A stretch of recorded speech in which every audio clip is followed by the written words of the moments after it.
one of the worst experiences I had was with my favorite actor. He started in the early days in television. His name was Vaughn Taylor. And Vaughn was so popular. He was a very versatile actor, mainly character actor, not a lead. And he had all kind of parts. I often think that I learned makeup, making up Vaughn Taylor. And he became a very good friend.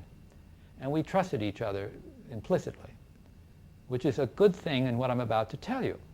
Because after quite a few years, I had a makeup which was, I did it with a new material. It was a flesh-like vinyl material, very similar to what, if you go to a tackle store for fishing, and you see these little squiggly worms and things like that, they're very soft and mushy. Well, that's a vinyl material. Well, I found there was a certain vinyl material I could use to form all these jowls and aging things that I could use for makeup. And I made a wonderful thing on Vaughn where I made him a really plump. He was a thin man. And I made him very plump and baggy and bald and a complete transformation. And I had this glued on with a medical adhesive that I had found because spirit gum would not work at all.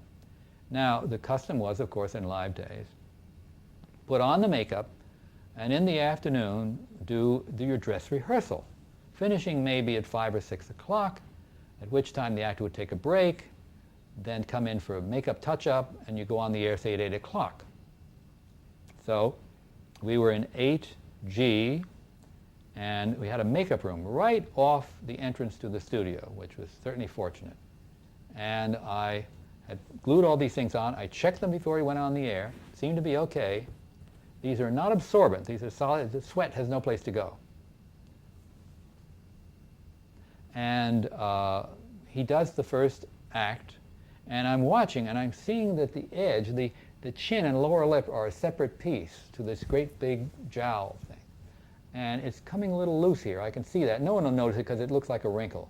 But I see it's coming loose.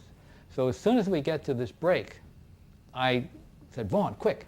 And I rush him into the makeup room. He, without question, sits down in the chair. I pull this a little bit. Water just pours out. Sweat is trapped underneath this, and it's just pouring out. I rip it right off. I take a hairdryer and aim it right at his chin. The cheeks actually just balloon out, and all this water gushes out from underneath the cheeks. And he's got to go back on in another minute or so like that.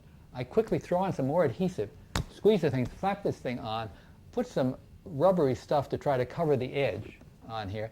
It's not even dry yet. I'm about to try to dry it, and the floor director sticks his head in the door and says, Vaughn, you're on.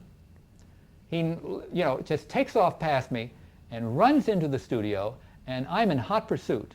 And he runs around to his entrance, which is through a door to a house. And as he approaches the door, I say, Vaughn. He goes to the door, whirls around. I take 2 dabs to wipe off this white stuff that's trickling here, and he's cued, and he goes on. Now, if Vaughn and I hadn't been, you see, I could never have done this with anyone else.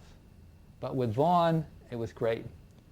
And anyway, he goes in, and he has to do a whole scene, a long scene of heated dialogue, sitting at a kitchen table, looking up at a standing person. So he's putting all the stress possible on this whole apparatus. Well, I nearly died, crossing my fingers and everything else that was crossable, hoping he'd get through. I had visions of the whole chin piece just going plop right on the table in front of everybody. He got through it. It was all right. But after that, I never used that material again.